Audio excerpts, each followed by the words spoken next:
ആസ ഭാഗം 2. അടുത്ത ദിവസം രാവിലെ ഊർമിളയുടെ അടുക്കൽ മൈക്കിൾ വന്നിരുന്നു. ഇപ്പോൾ എങ്ങനെയുണ്ട്? മൈക്കിൾ ചോദിച്ചു. കുറവുണ്ട് മോനെ, ഊർമിള മറുപടി പറഞ്ഞു. ഇനി ഞാൻ വന്നില്ലേ, ഒന്നും പേടിക്കണ്ട, മൈക്കിൾ പറഞ്ഞു. ഇന്നലെ എന്താ സംഭവിച്ചതെന്ന് ഞാൻ നിന്നോട് ചോദിക്കുന്നില്ല. എനിക്ക് അറിയാൻ താല്പര്യവുമില്ല. ചുറ്റും ചെകുത്താന്മാരാ, ഊർമിള പതിഞ്ഞ സ്വരത്തിൽ പറഞ്ഞു. ചെകുത്താന്മാരുടെ കയ്യിൽ നിന്നും രക്ഷിക്കാൻ ഈ മൈക്കിൾ വന്നില്ലേ? ലൂസിഫറിനും അവൻ്റെ പടയാളികൾക്കും ഒരിക്കലും ദൈവത്തെ ജയിക്കാൻ സാധ്യമല്ല, മൈക്കിൾ ആശ്വസിപ്പിക്കാൻ ഊർമിളയോട് പറഞ്ഞു.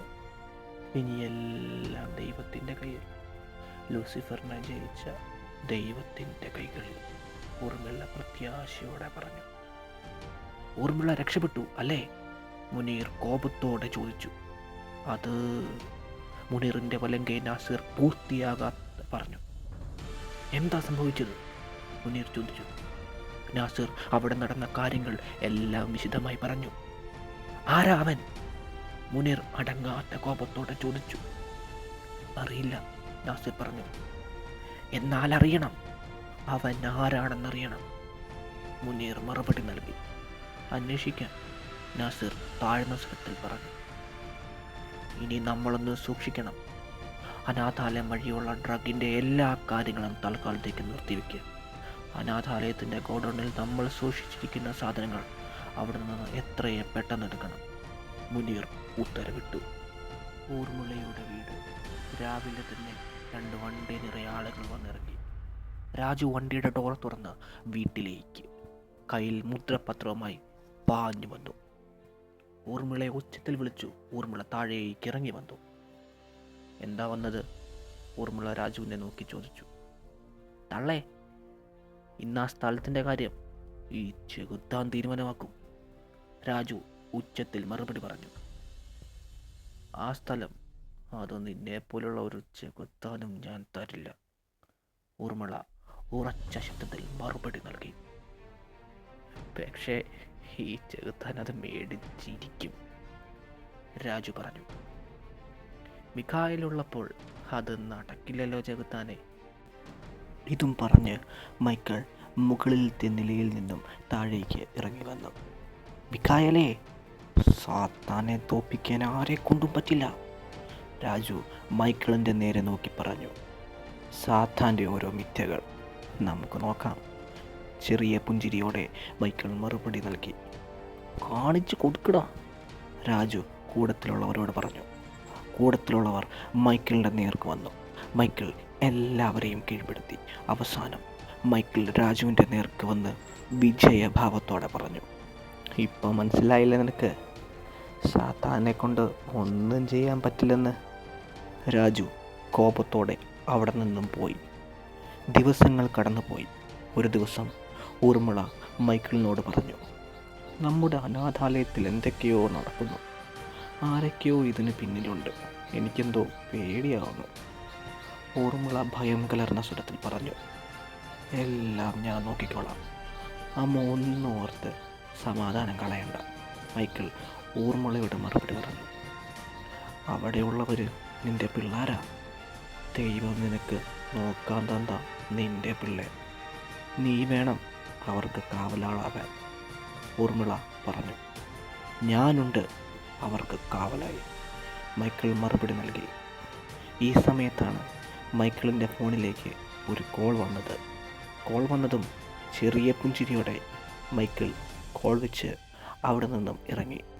അനാഥാലയത്തിൻ്റെ ഗേറ്റ് തകർത്ത് കുറേ വണ്ടികൾ അനാഥാലയത്തിൻ്റെ മുറ്റത്തേക്ക് വന്നു നിന്നു. കാറിൻ്റെ ഡോർ തുറന്ന് കുറേ പേർ ഇറങ്ങി. പുറകെ ഓടി വന്ന സെക്യൂരിറ്റി ചോദിച്ചു. ആരാ നിങ്ങളൊക്കെ? എന്താ വേണ്ടത്? മാറി നിൽക്കിക്കളവാ, കൂടത്തിലൊരാൾ ഇതും പറഞ്ഞ് സെക്യൂരിറ്റിയെ തള്ളി നീക്കി. പണി തുടങ്ങടാ, ആരെങ്കിലും തടസ്സം വന്നാൽ തീർത്തേക്ക്, കൂട്ടത്തിൽ നേതാവായ മിത്രം പറഞ്ഞു. കുറേ പേർ ഗോഡൗണിലേക്ക് പോയി. മറ്റുള്ളവർ അനാഥാലയത്തിൻ്റെ ഉള്ളിലേക്ക് അതിക്രമിച്ച് കയറി ജീവനക്കാരെ ഭീഷണിപ്പെടുത്തി നിർത്തി. മിത്രനും കുറച്ചുപേരും അനാഥാലയത്തിൻ്റെ മുമ്പിൽ തന്നെ നിലയുറപ്പിച്ചു. കുറച്ചു കഴിഞ്ഞ് മിത്രൻ കൂടെയുള്ള ഒരാളോട് പറഞ്ഞു. കുറേ നേരമായല്ലോ ഇവന്മാർ എന്നെ കാണിച്ചുകൊണ്ടിരിക്കുകയാണോ? നീ പോയി നോക്ക്. കൂടത്തിലുള്ളവൻ ഗോഡൗണിലേക്ക് പോയി. പെട്ടെന്ന് പോയവൻ പേടിച്ചോടി എന്ന് പറഞ്ഞു.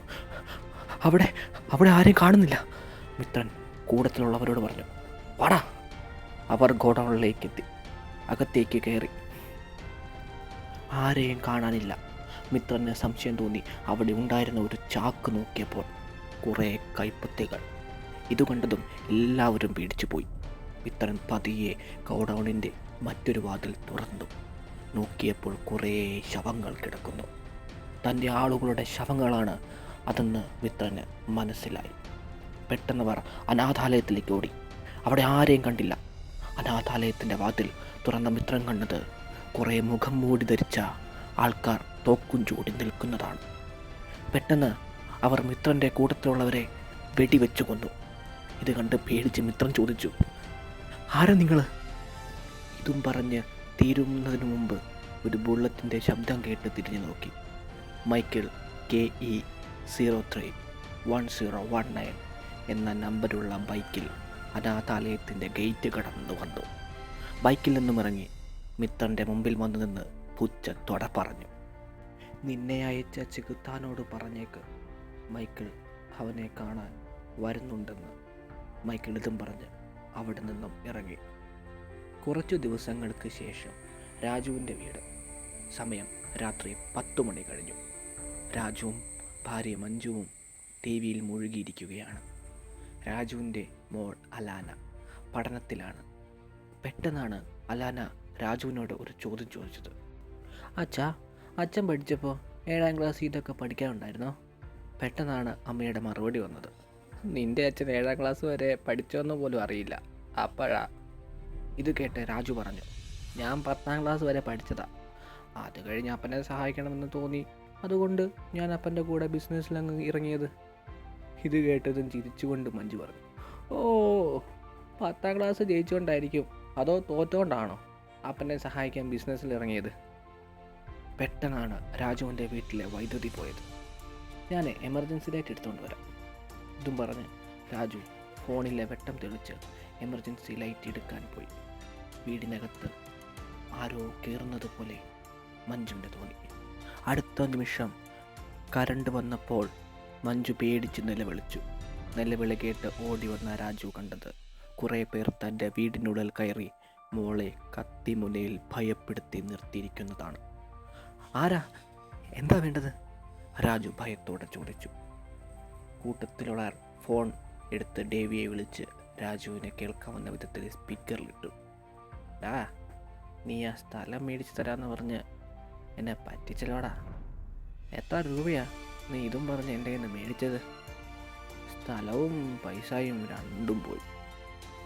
നീ നിൻ്റെ വസ്തുക്കൾ എനിക്ക് എഴുതി തന്നേക്ക്, അതോടെ എല്ലാം സോൾവ്. ഡേവിയോട് രാജു സങ്കടം കലർന്ന സ്വരത്തിൽ മറുപടി പറഞ്ഞു. എൻ്റെ കൊച്ചിനെ ഒന്നും ചെയ്യരുത്. ആദ്യം ഞാൻ പറഞ്ഞത് ചെയ്യും, അത് കഴിഞ്ഞ് നമുക്ക് ആലോചിക്കാം. അപ്പോൾ ശരി. ഇത്രയും പറഞ്ഞ് ഡേവി ഫോൺ കട്ട് ചെയ്തു. എൻ്റെ മോളെ ഒന്നും ചെയ്യരുത്, ഞാൻ എവിടെ വേണമെങ്കിലും ഒപ്പിടാം. രാജു ഭയന്ന് അവർ കൊടുത്ത രേഖകളെല്ലാം ഒപ്പിടുന്നതിനിടയിൽ പെട്ടെന്നൊരു ചില്ലുകുപ്പി രാജുവിൻ്റെ മോളുടെ കഴുത്തിൽ കത്തിപ്പിടിച്ചിരിക്കുന്ന ആളിൻ്റെ തലയിൽ വന്ന് പതിച്ചു. പെട്ടെന്നെല്ലാവരും ചുറ്റും നോക്കി. ഈ സമയത്താണ് മൈക്കിൾ വീടിൻ്റെ അകത്തേക്ക് നടന്നു വരുന്നത്. ആരാണ് നീ? കൂടത്തിൽ തലവൻ മൈക്കിളിനോട് ചോദിച്ചു. നിൻ്റെയൊക്കെ സംഹാരദൂതൻ, മൈക്കിൾ മറുപടി പറഞ്ഞു. ആയുധധാരികൾ ഒരാൾ പെട്ടെന്ന് മൈക്കിളിനെ നേർക്ക് വന്നു. മൈക്കിൾ അയാളെ നേരിട്ടു. ഇത് കണ്ട മറ്റൊരു വ്യക്തി തൻ്റെ തോക്കെടുത്ത് മൈക്കിളിൻ്റെ നേർക്ക് ചൂണ്ടി. പെട്ടെന്നൊരു വെടിശബ്ദം കേട്ടതും മൈക്കിളിൻ്റെ നേർക്ക് തോക്ക് ചൂണ്ടിയ വ്യക്തി വെടികൊണ്ട് നിലത്ത് രക്തം വാർന്ന് കിടക്കുന്ന കാഴ്ച കണ്ട് രാജു ഭയന്നു. മൈക്കിളിൻ്റെ ആളുകൾ പെട്ടെന്ന് വീടിനുള്ളിലേക്ക് തോക്കുകൾ ചൂണ്ടി കയറി വന്നു. മൈക്കിൾ തൻ്റെ മുന്നിലിരുന്ന കസേര തിരിച്ചിട്ട് ഡേവീസിൻ്റെ ആളുകൾക്ക് നേരെ ഇരുന്ന് രാജുവിനോട് പറഞ്ഞു, നിങ്ങളെന്താ നിൽക്കുന്നേ? അവിടെ ഇരിക്കുക. രാജുവും കുടുംബവും അടുത്തുള്ള ഒരു സെറ്റിയിൽ ഇരുന്നു. മൈക്കിൾ ഡേവീസിൻ്റെ ആളുകളോട് പറഞ്ഞു, ഡേവിസിനെ വിളിക്കുക. അവരിൽ ഒരാൾ ഡേവിസിനെ വിളിച്ചു. മൈക്കിൾ പറഞ്ഞു, ഫോൺ സ്പീക്കറിലിട്ട് ഡേവിസ് ഫോൺ എടുത്തു. ഹലോ ഹലോ ഡേവിസ് സാറേ, മൈക്കിൾ പറഞ്ഞു. ആരാടാ നീ? ഡേവിസ് ദേഷ്യത്തിൽ ചോദിച്ചു. മൈക്കിൾ, ഞാനെങ്കിൽ രാജുവിനെയും കുടുംബത്തെയും കൊണ്ടുപോവുക. നിൻ്റെ ആളുകളെ ഞാൻ വിട്ടേക്കാം, നീ അതോർത്ത് പേടിക്കണ്ട.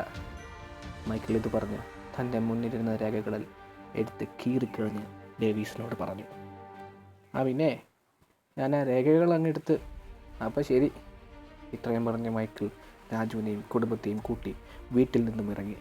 മൈക്കിൾ അലാന മോളുടെ മുഖം പൊത്തിപ്പിടിച്ചു. മൈക്കിളിൻ്റെ ആളുകൾ ഡേവിസിൻ്റെ ആളുകളെ വെടിവെച്ച് കൊന്നു. അലാന മോള് പേടിച്ചു പോയോ? മൈക്കിൾ സൗമ്യമായി ചോദിച്ചു. ഇല്ല, അലാന മൈക്കിളിനെ നോക്കി പറഞ്ഞു. പേടിക്കണ്ട കേട്ടോ, അങ്കിളുണ്ട്. മൈക്കിൾ ഇതും പറഞ്ഞ് തൻ്റെ മുന്നിൽ കിടന്ന കാറിൻ്റെ ഡോർ തുറന്ന് രാജുവിനോട് പറഞ്ഞു, കയറ്.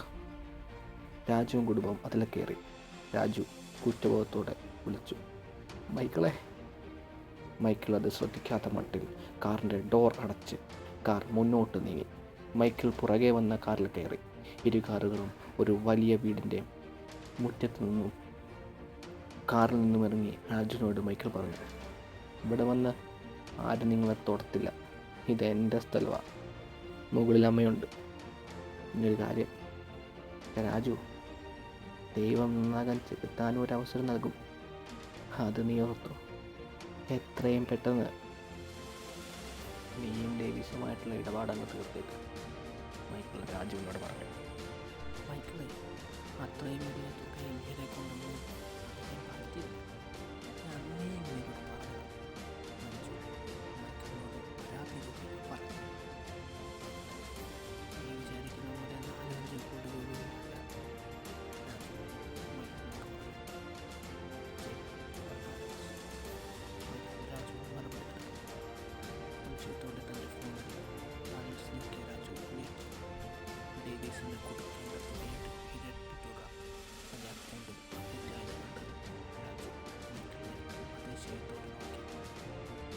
രാജു, ഞാൻ പറഞ്ഞിട്ട് ചെയ്യാറില്ല, ചെയ്തിട്ടേ പറയാറുള്ളൂ, അതിൻ്റെ ഒരു ശീലമാണ്.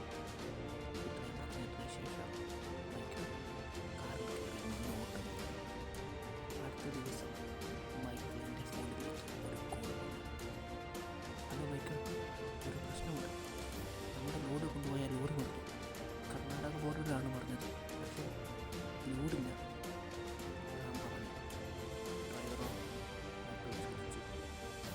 ഡ്രൈവറെ ആരും ആശുപത്രിയിൽ എത്തിച്ചു.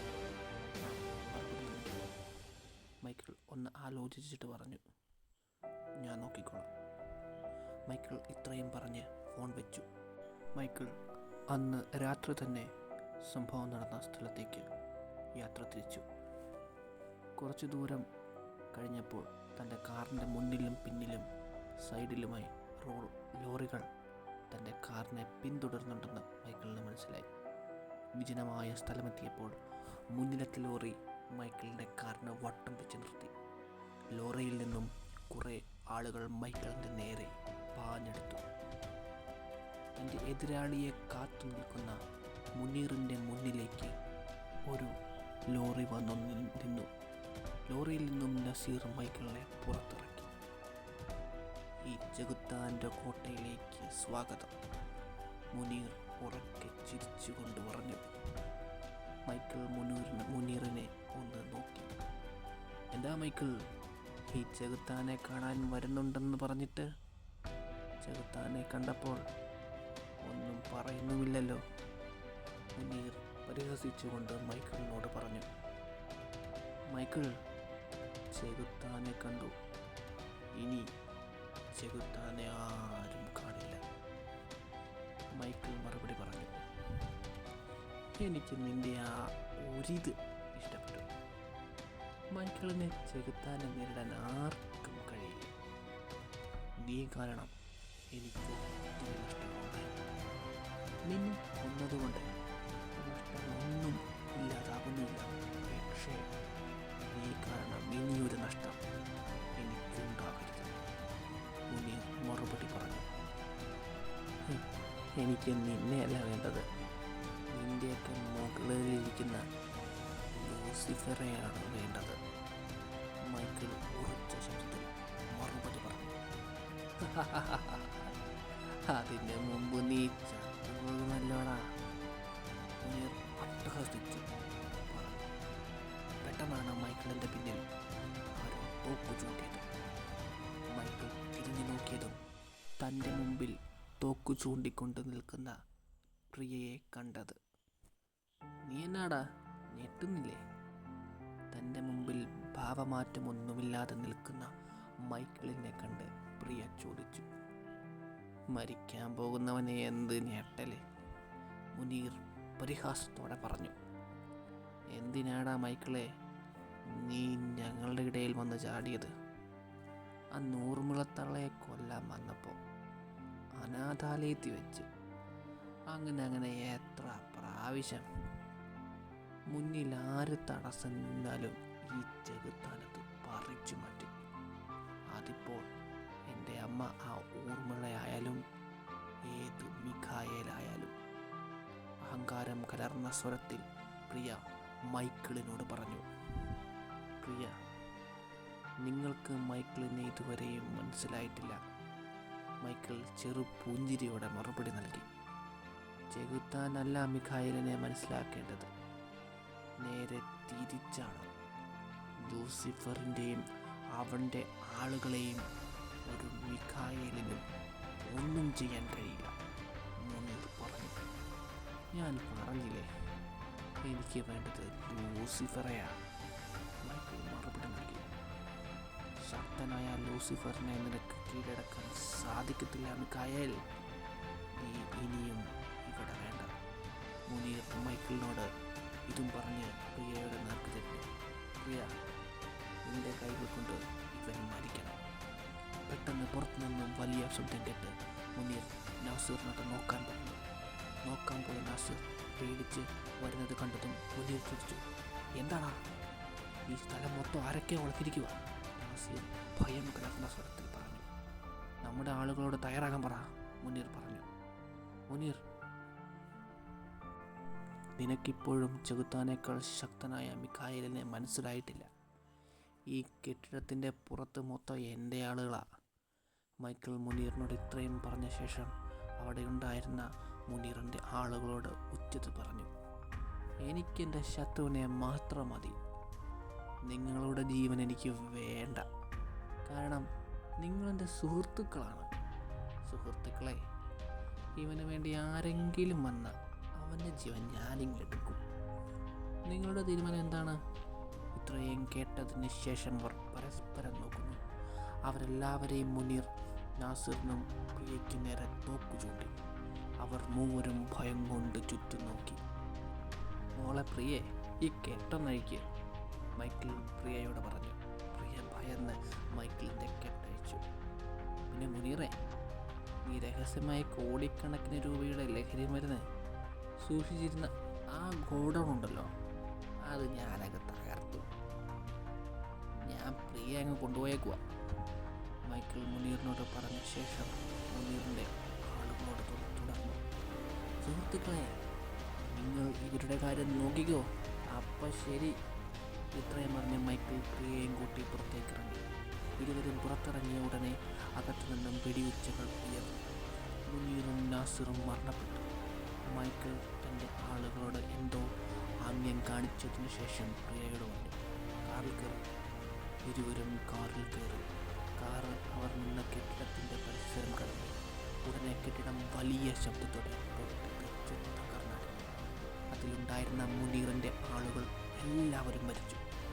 കാർ ഓടിച്ചുകൊണ്ടിരുന്ന മൈക്കിൾ പ്രിയയോട് പറഞ്ഞു, ഞാനെന്താ നിന്നെ കൊല്ലാത്തതെന്ന് അറിയാമോ? പല കാര്യങ്ങളുമുണ്ട്, പലരെയും ഓർത്തിട്ട്. ഇനിയെങ്കിലും നന്നാകാൻ നോക്ക്. നീ ആരാ ശരിക്കും? പ്രിയ മൈക്കിളിനോട് സംശയഭാവത്തോടെ ചോദിച്ചു. മൈക്കിൾ ചെറുപുഞ്ചിരിയോടെ പ്രിയയെ നോക്കി. കാർ ഇരുട്ടിലൂടെ മുന്നോട്ട് നീങ്ങി. കുറച്ച് ദിവസങ്ങൾക്ക് ശേഷം ഇരുട്ടിൽ കുറേ കെട്ടിടങ്ങളുടെ അവശിഷ്ടങ്ങൾ മാത്രം. മൈക്കിൾ തകർത്ത മുനീറിൻ്റെ ഗോഡൗൺ. അവിടേക്ക് ഇരുട്ടിൻ്റെ നിഴലിൽ 3 കാറുകൾ വന്നു. ഒരു കാറിൽ നിന്നും നേതാവെന്ന് തോന്നിക്കുന്ന ഒരാൾ ഇറങ്ങി. അയാൾക്ക് പുറകെ ബാക്കി ഉള്ളവരും ഇറങ്ങി. അയാൾ ചിതറിക്കിടക്കുന്ന അവശിഷ്ടങ്ങൾക്കിടയിൽ തൻ്റെ ശ്രദ്ധയിൽപ്പെട്ട ഒരു കുറിപ്പെടുത്ത് തുറന്നു നോക്കി. അതിൽ ഇങ്ങനെ എഴുതിയിരിക്കുന്നു: ലൂസിഫർ, നിന്നെ തേടി മിഖായേൽ വരുന്നു. തുടരും.